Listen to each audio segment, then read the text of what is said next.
Okay, so like I was saying in my previous video, I don't know if you can hear me or not, but I'm hoping you can. But yeah, I hope you can hear me. 1 minute, give me a minute. Just gonna check something.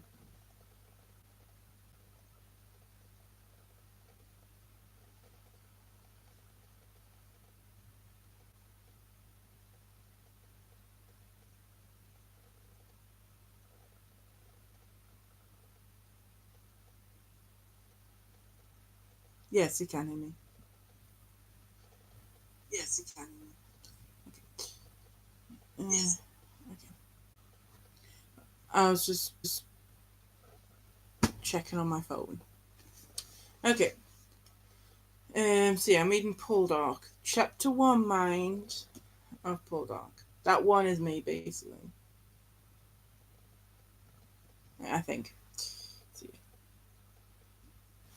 Chapter 1. In that coastal triangle of Cornwall lying between Toronto, St. Anne's and St. Michael, social life did not extend far in the 1790s. There were 6 big houses, 6 inhabited by gentlefolk, but circumstances did not encourage intercourse between them. Into one of these, Mingusoy House, the oldest and most easterly north. Ruth Trulingus near Teagage had gone her utmost to bring her new socials east, but childbearing had cramped her style of late. Her rough-booted husband John was interested only in hunting, and her father-in-law was too deaf and solitary to care who came and went in his front rooms in Weary House, the largest and most disreputable. Sir Hugh Woodrugan, spoiled and belched like a lecherous volcano, while Constance Lady Brogangan, his stepmother, who was young enough to be his daughter, bred dogs and fed dogs and taught dogs most of her waking hours. On the other and western side of the triangle, Place House, an unbecoming Pelican residence put up in the early years of the century, was occupied by Sir John Trunadance, a widowed and childless baronet, a Culloden, which was not much more than a glorified farmhouse, by Mr. Ray Penvedance, who was richer and even more cautious than his neighbour. To the 2 houses in between, one actually on the coast, the other near it, it would have become natural to look for more enterprise, not only because they were the, because where they were, but because each was occupied by a young married couple, of whom social occasions might have been accepted. Unfortunately, neither household had any money. Between Swall and St. Anne's, on high ground, but protected by trees, Trinwith House, Elizabethan and mellow and beautiful, was occupied by Francis Poldark and his wife Elizabeth and their son, who was nearly 8 years old, and Francis's great aunt Agatha, who was too old that everyone had forgotten to count. 3 miles to the east was the 6th and smallest of the houses, Naprana, Georgian and utilitarian and never properly completed, but not without a certain individuality and charm, which was characteristic too perhaps of its owners. Ross Poldark lived here with his wife Dalmizana, and their son Geoffrey had just passed his first birthday. Some of these things that I'm saying are difficult to say, I have to stress. Um, so of the 6 houses, the first 2 were preoccupied with dogs and babies. The second 2 had the means to entertain, but not the will. The last 2, the will only. Therefore, some surprise and speculation were caused when, in May 1792, 5 of the households received an invitation from the owner of the sixth to a supper party on the 24th of the month. Sir John Trevance wrote that he was taking the opportunity while his sister was staying with him and while his brother Ewan, a member of Parliament for Bonwen, was down. This seemed such a poor reason for breaking with the habit of years that everyone cast about for a stronger motive. Dillons and Poldark at least had no difficulty in finding one. When the letter was delivered, Welsh was up at the mine, the new mine where he spent nearly all his time nowadays, and Delanson waited impatiently for his return. As she laid things for the light meal they would have, supper was not until 8. Delanson wondered what the outcome would be of his latest and probably last gamble. Wheel Leisure, the mine on the cliff, which Ross had started in company with 6 other ventures in 87, continued to prosper, but last year he had sold half his holding in it and sunk the money in this much more speculative enterprise. The result is so far had been failure. The fine new pumping engine, designed by 2 young engineers from Wentworth, had been set up and all the claims made out for it had been confirmed, but the 30 Fulton level, which was deep as the old men had gone, offered nothing but worked out goodies, and the new 40 and 50 Phantom levels they were driving to strike the loads again had been most unproductive, yielding poor stuff where there was any yield at all. The engine might work with the greatest possible efficiency, it still used coal, and while things stayed possibly efficiently, it stayed as they were.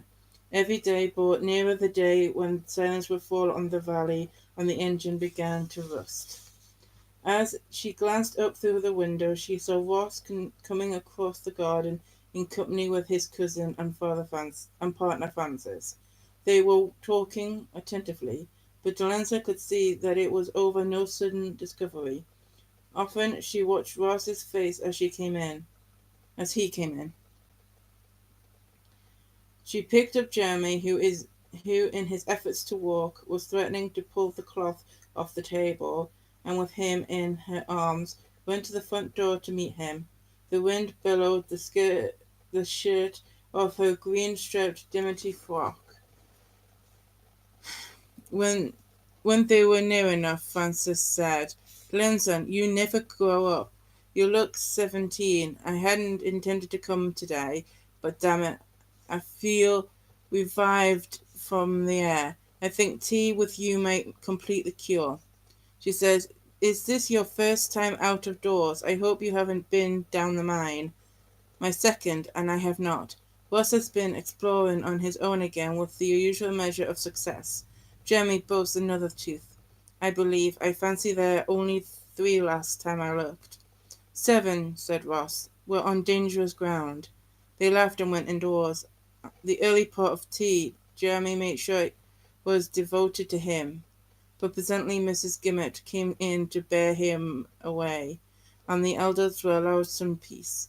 Delimson, a little breathless, and with a curl rascally over one eye, poured herself a second cup of tea. "And are you truly better, Francis?" "The fever is quite gone." "It was just the influenza," said Francis. "We all had it, but I the worst. Choke bled me and gave me Pronovinan bark, but I recovered nevertheless." Ross stretched himself, easing his long legs. "Why do you not have Dwight Angus?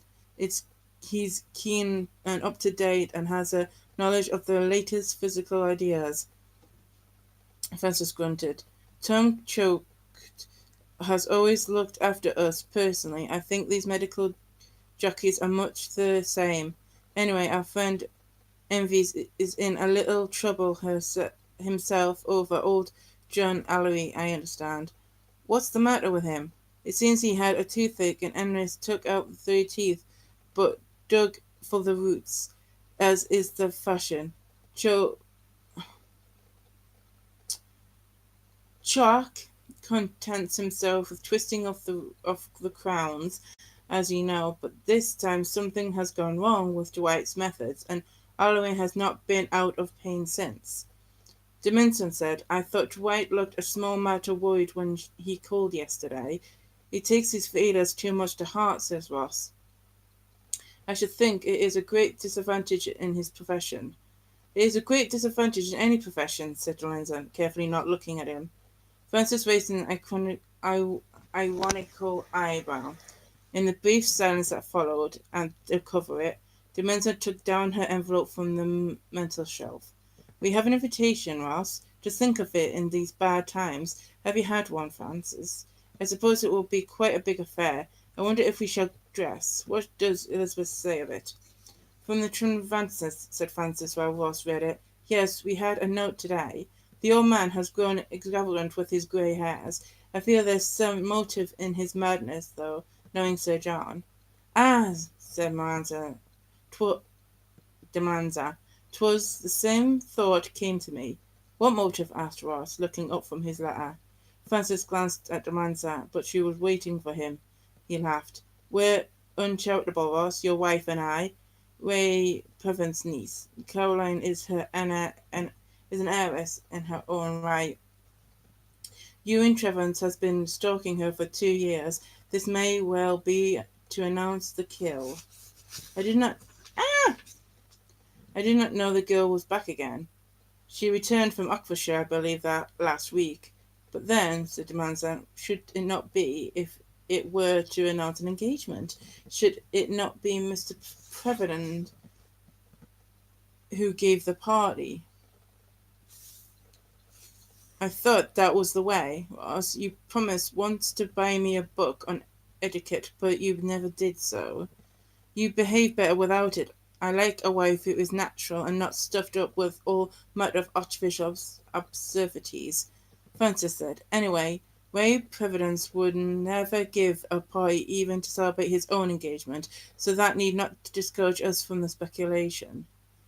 You will go, of course? Asked Rawlinson. I think Elizabeth had her visiting look on when I left her this afternoon. Will says, I hope if they intend to join up, those two, they'll be sharp about it. If Caroline Prevedon is to be in the neighbourhood for long, it is likely to unsettle Dwight. I'd be glad to see her safely tied to Irwin. I heard there was something between her and Ennis's last time she was down, but I shall think he is wise enough not to get himself entangled there. Johnson said, it seems to me no man is wise enough if the woman is not wise enough. Ross glanced up good-humouredly. That's an accurate remark. Do you speak it from professional experience? She met his eyes. Yes, Ross, from personal experience. Think how foolish Sir Hugh Bourgon would be over me if I let him. Not until he spoke had he seen the latency of what he said, which might even refer to their own marriage, and he was glad that she had taken it in the right way. He did not reflect that 2 years ago he would never have any doubts on the point.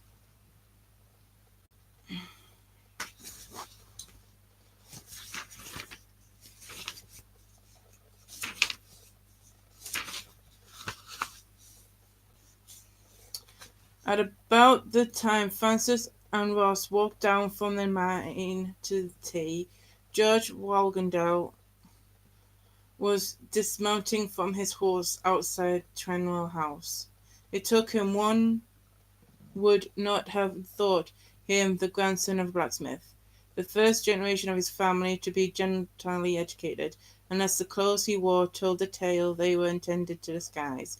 No country squire would have dressed so well for an afternoon call, even had he wanted to impress the lady of the house, as George did.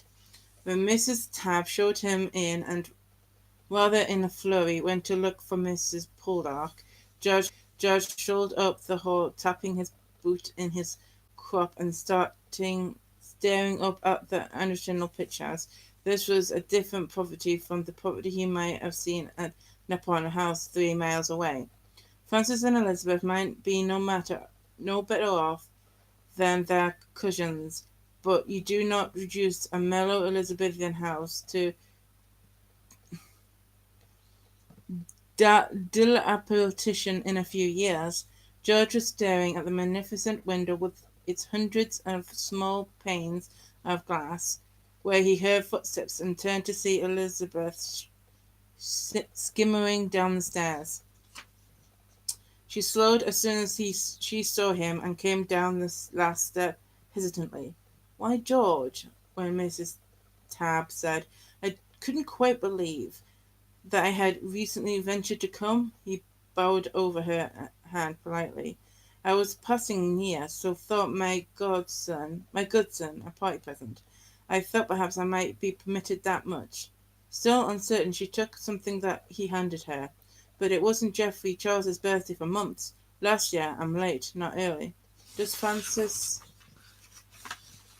know I'm here?" "No. But if he does, surely this rather childish enmity has gone on too long. Really, Elizabeth, it gives me such pleasure to see you again. Such pleasure." She smiled at him, not flushing as she would have done a few years ago, but warmingly all the same to his admiration. She did not know how much of George was genuine, but she knew this was. She thought he had grown more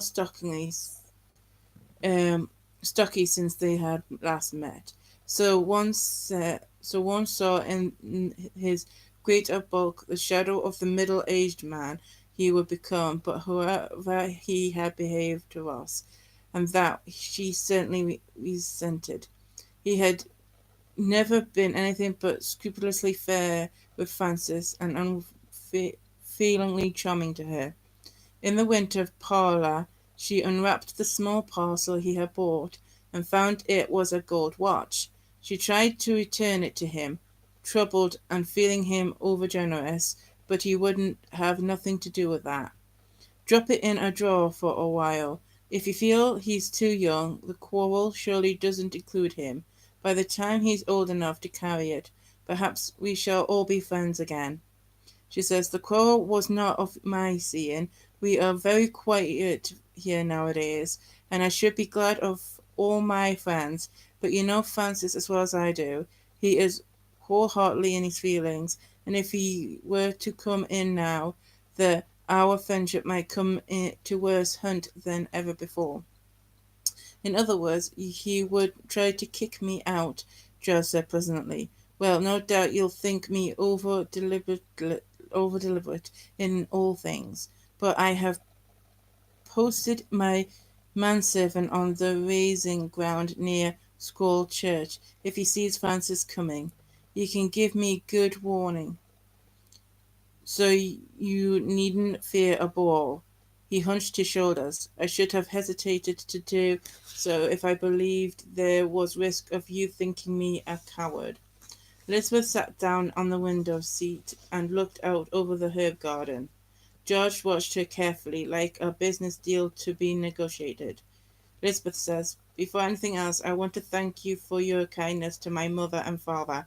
My mother is still so unwell, and to ask them to your home. I told them especially not to tell you. I know father said so, but he wrote of it all the same, and of all your kindness while they were there. It's of no moment. I have always admired your mother, and I think her so brave in her eye trouble. I wonder they don't sell her house and live with you here. I have thought of it myself sometimes, but Francis does not believe it would be a good arrangement." She checked herself. George sat down and put the silver end of his riding crop against his teeth. "Elizabeth, I don't expect you to be in any way disloyal to Francis' views of me and this quarrel, but don't you personally think it time it was forgot? What good is it doing any of us?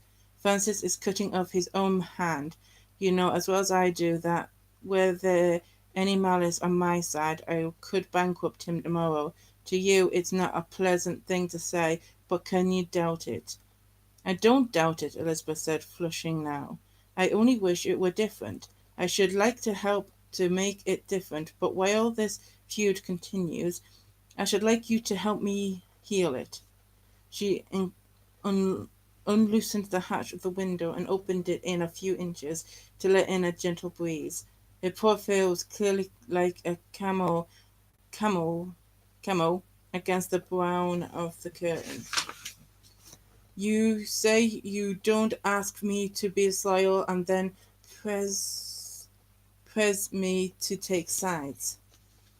No, not at all. To medicate.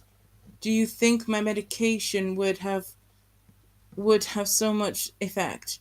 Judge, you know Francis' mind just as well as I do. He believes you to have been behind the prosecution of Ross to have. Oh, Ross!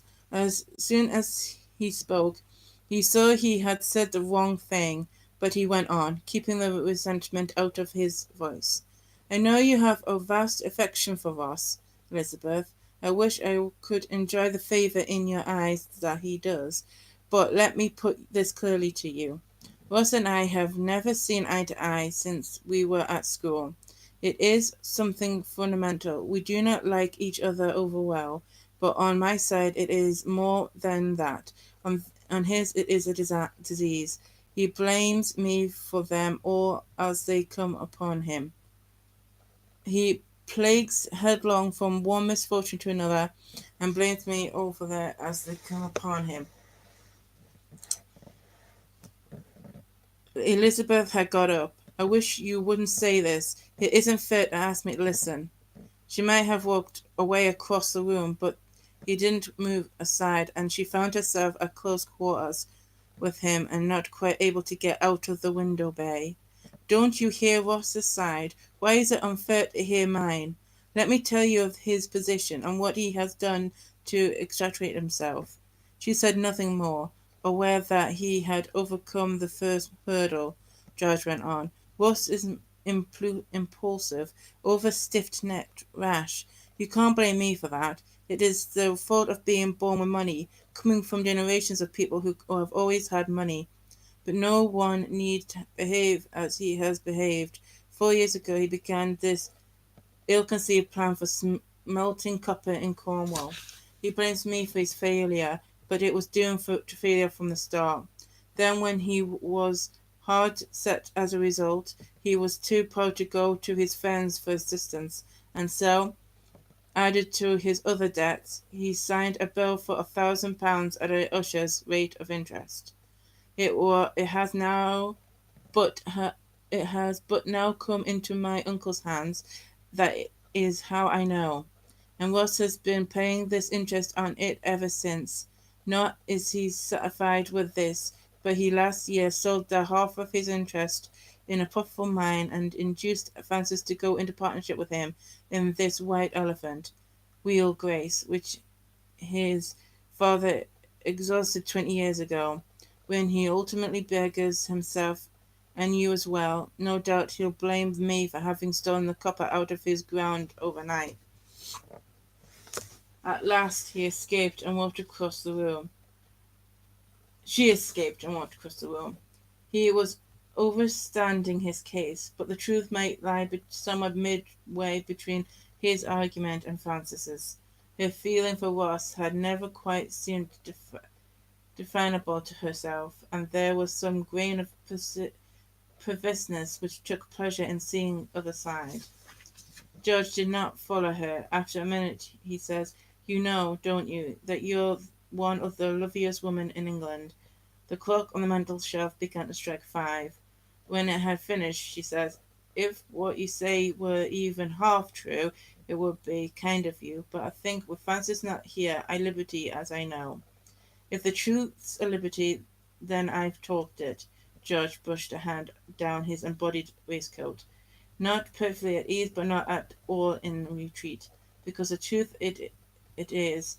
I move in society a great deal, and I assure you, I am neither flattering nor presuming.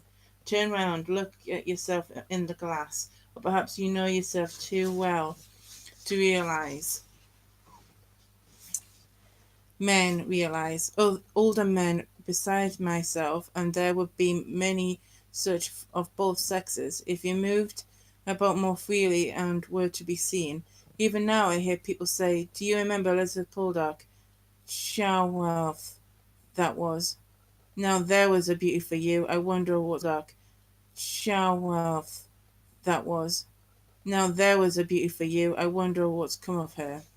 "Do you suppose—" "If," said George, "if Francis would let me, I would help him, let him pay with his mine if he wants to, but that need only be a side issue. Once before, when I came here, I mentioned sincere positions. Today I would get him nominated for two. There is no disgrace in them. Ask your parson how he gained his church for your mayor, his Balderton, by having a friend speak for him at the right time. This this existence is no existence at all for you. Your poverty is not only undeserved, it's unnecessary." Elizabeth was silent. Whatever she thought of George's compliments, it was a sore spot he touched. She was 28 now, and her lease of beauty was not infinite. She could count on her fingers of one hand the number of her outings since her 25th birthday. "Oh, George, you're very kind. Don't think I don't know that. The more so beautiful, because I realize you have nothing to gain." On the contrary," said George, "I have everything to gain. I scarcely know quite what to say. You heap favours upon my mother and father, upon my son, and would earn Francis if he would allow you. I wish I could see some end of this quarrel. I truly wish I could, but in suggestion that it's a trial thing, don't you deserve yourself? None of it is as simple as you make it sound. I wish it were. I should be happy enough to see our friendship restored." He came over to the fireplace. "And will do your part to resolve it, and if you will do yours." "How?" "Help to conceive Ross that you are not his enemy." "I am not interested in Ross." "No, but Francis is Ross's partner now. You'll not reassure one without the other." George started down at his riding crop. Perhaps the look in his eyes was not for her. "You credit me with supernatural powers. What do you want me to do?" "If you'll do what you can," said Elizabeth, "I'll do what I can. I hope I may hold you to that bargain." "You may." He bent over her hand, and this time kissed it, with a rather dated formality which yet conveyed what he meant it to convey. He says, "Please don't bother to show me out. My horse is at the door." He left the room, shutting the door after him, and crossed the great empty hall. The wind was rattling a loose window as he reached the front door. Aunt Agatha came out of the small drawing-room and began tottering across in his direction. He tried to avoid being seen, but although she was nearly stone deaf, her eyesight was sharp enough. "Why, if it isn't George Wanglegun, or I'm a deuce. Don't mumble now. People will mumble. 'Tis years since you put foot inside our place. I'll swear. Getting 2 grand from us, are you?" George smiled and bowed over the withered hand. "I salute you, old hag. The worms must be tired of waiting. It's not seemly when people rot while they're still above ground." "Getting 2 grand for us, I believe," said Agatha, one trembling claw going to join the other on her stick. "Look at that waistcoat. I remember you when you were a boy, George, not hardly bigger than Geoffrey Charles. Quite overawed you was, coming here that first time. Different now." George smiled and nodded. "There should be a law to the last of the Pollocks. I'd do it myself, but never fret. Your great-nephews are digging their own graves. It won't be long." A slow bend of water escaped from Aunt Agatha's eye, and slid diagonally down one of her brows to her cheek. This was no sign of emotion. It was just happened from time to time. "You was always Francis's friend, I remember, never Ross. What's that you say? Nervous you was, that first time brought home from school with him now? Well, times has changed.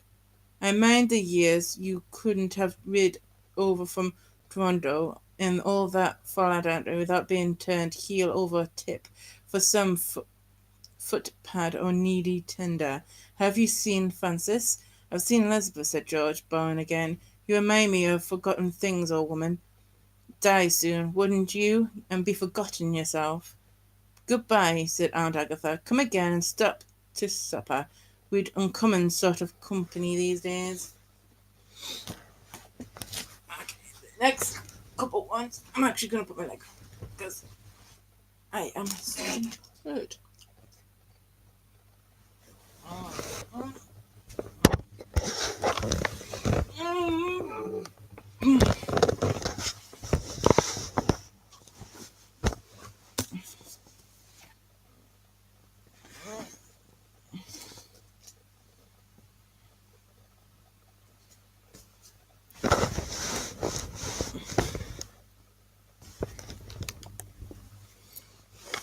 So, that was poldark.